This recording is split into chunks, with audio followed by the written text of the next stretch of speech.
This is part 2 of our lesson on inverses, and we're going to start by reviewing the key points from part 1. So key point number 1 is that inverses have x and y coordinates switched. So a single point AB would switch to BA, and the domain of one would become the range of the inverse. The range of the first would become the domain of the inverse. Key point number 2 is that inverses are reflections across the line y equals x. And we also saw the process to find an inverse. Sometimes we have a step 0, which is to rename the function as y, and then we switch x and y, we solve for y, and then we rename the inverse. If the original was f of x, the inverse is f inverse. If the original was g of x, the inverse is g inverse, etc. Okay, it's time to move on. This is example number 3. Find the inverse of g of x equals x squared plus 1. Okay, I'm going to start actually by looking at the graph of my original function, g of x equals x squared plus 1. So we know that to be a parabola that opens up, and it was shifted up 1, thinking about transformations. So just a quick sketch of that parabola, it would look something like this. And we're going to find the inverse. And we know that inverses are supposed to look like reflections across the line y equals x. So we should be expecting something like, let's see, the point 0, 1 would switch coordinates, and then we would have 1, 0. And then we would have this point here, that point there. We're expecting something kind of like that, more or less. Okay, let's go through the algebraic process. So first I'm going to call g of x just y. So we have y equals x squared plus 1. And then step 1, switch x and y. Now we have x equals y squared plus 1. And then step 2, solve for or isolate y. And again, if you like, just rearrange your equation to put the y terms on the left if you like that better. And let's subtract 1 from both sides, and then let's square root both sides. And remember, when you're square rooting, you do need plus or minus in front of the radical. I'm actually going to pause before I do step 3. So you may remember from the day that we looked at the graphs of basic functions that if you had the basic function y equals square root x, it looks like this. And if you were to shift it to the right one, you would get y equals square root x minus 1, which looks like this.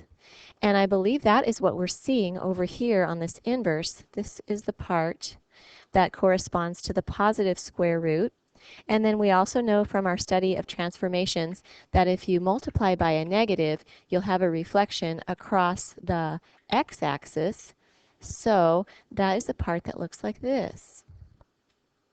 So that makes sense that this right here, the inverse that we found, is just made up of two different square root graphs, the top one and then its reflection down there. Here's the thing though, if I was to rename the inverse as g inverse of x, this looks like function notation. Just like g of x is function notation, g inverse looks like function notation. However, this graph here, this is not a function. This fails the vertical line test. So really, we're not supposed to use this particular naming notation if it's not a function. So I'm going to skip step 3. In fact, some mathematicians would say, if the inverse is not a function, the inverse does not even exist. They would just say there is no inverse, and they would leave it like that. That's not important to me. I think it's okay personally to say this is the inverse that we see right here. It just happens to not be a function. Okay, let's look at example number 4. Find the inverse of h of x equals x squared plus 1, which is the same function we were looking at in example number 3. However, there's this extra part. X is less than or equal to 0. So we have a domain restriction. We're only looking at part of the parabola, the part where the x values are less than or equal to 0. So that means we actually have just half of the parabola. Let's try that again. Something like that. I get the idea. Okay, so let's go through the process. Rename h of x as y. So we have y equals x squared plus 1. switch x and y, x equals y squared plus 1. Solve for y, so subtract 1 from both sides. And I'm just going to rearrange y squared equals x minus 1. Square root both sides. This is exactly what we did in example 3, but it's going to end a little bit differently. So remember how in the original it said that x was less than or equal to 0? And remember how we've talked about how your domain and range switch for an inverse? So if the original has x less than or equal to 0, then for the inverse we need y to be less than or equal to 0. So we only want the piece of this answer that corresponds to y values that are less than or equal to 0. That means we only want the negative y values. And if you think about the graph that was drawn on the last example, the one where we took the square root graph and reflected it across the x-axis, we got something like this. Doesn't that look like the reflection of our original across the line y equals x? I would say indeed it does. Now, is that orange graph I've just drawn there, is that a function? Does it pass the vertical line test? It does indeed. So can I go ahead and rename it? Yes, I can. I'm going to call it h inverse of x equals negative square root x minus 1. Okay, little extra note for you here.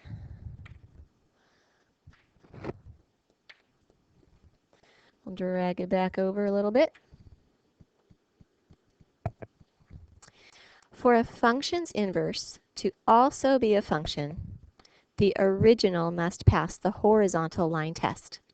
So if you take a look at my original function, of course it passes the vertical line test, that's what makes it a function, but it also passes the horizontal line test, meaning every time you pass a horizontal line through, you only go through one point, never more than one.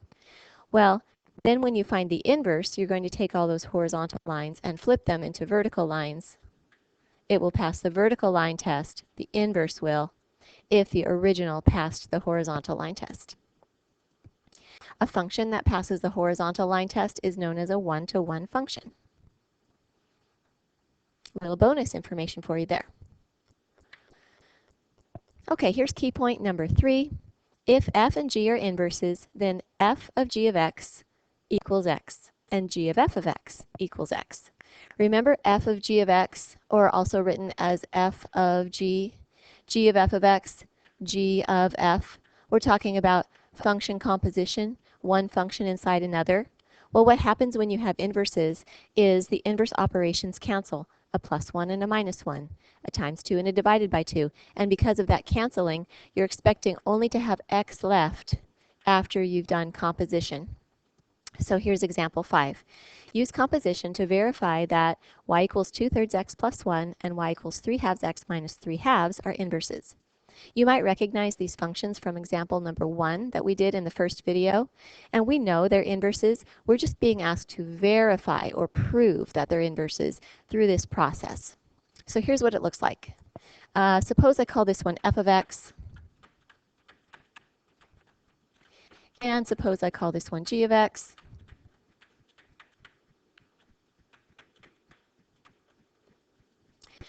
Okay, so let's find f of g of x. F of g of x means we're going to put the g function on the inside of the f function. So we're going to replace this x in the f function with all of this. It's going in there. So that's going to give us 2/3 times 3/2 x minus 3/2. That was put in place of the x, and then we still have the plus 1. And now we simplify.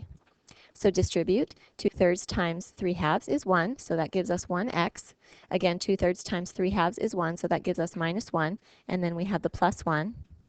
And then when you add the plus 1 and the minus 1, they add to 0, so all we have left is x.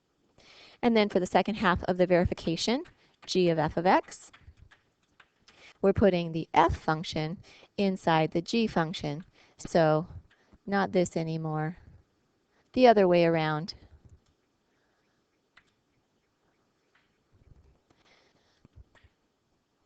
So at this point, all of this f function is going inside for x in the g function.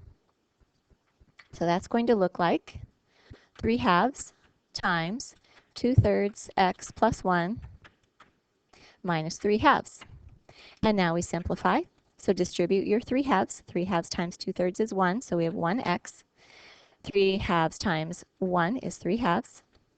And then we still have the minus 3/2 at the end. Combine the like terms, and all we have left is x. So that's our verification that according to this algebraic process, yes, we do have inverses. One more time, let's go through that with example number 6. And it looks like part of it got cut off, so I'm going to have to do a little fiddle. Okay, there we go, back in business. So you might recognize these two functions from one of our previous examples as well. I think it was, I don't know, example 3 or 2 or something. Doesn't really matter. Use composition to verify that these are inverses. Okay, so this time I've called them f and f inverse, so I'm going to show that f of f inverse of x equals x, and then I'm also going to show that f inverse of f of x equals x to verify or prove that we have inverses. So here the f inverse function is on the inside, so we're putting it inside the f function in place of that x. So we have 2 times the cube root of 1/2 x plus 3 cubed minus 6. Now, of course, the cube and the cube root cancel each other out, so that leaves me with 2 times 1/2 x plus 3 minus 6. Distribute the 2, and we have x plus 6 minus 6, and then add the like terms, and all you have left is x. Same idea over here, but this time we are putting the f of x function on the inside. So the outside function is f inverse, so we have the cube root of 1/2, and now for the x we replace it with 2x cubed minus 6, and we still have a plus 3 in there. And let's simplify that. So we have the cube root of, now we can distribute the 1/2. 1/2 times 2 is 1, so that's x cubed. 1/2 times 6 is 3, so that's minus 3 plus 3. Notice we can add the minus 3 and the plus 3 together inside that cube root. And now all we have left is the cube root of x cubed, and the cube root of x cubed, of course, is just x. So again, we have verified inverses using this algebraic process of composition. There are other ways to verify inverses, such as graphing, and also such as just taking one of them, switching x and y, solving for y, and showing that you do get the other. But if it says use composition, that's the process you want to do. And that is the end of video number 2.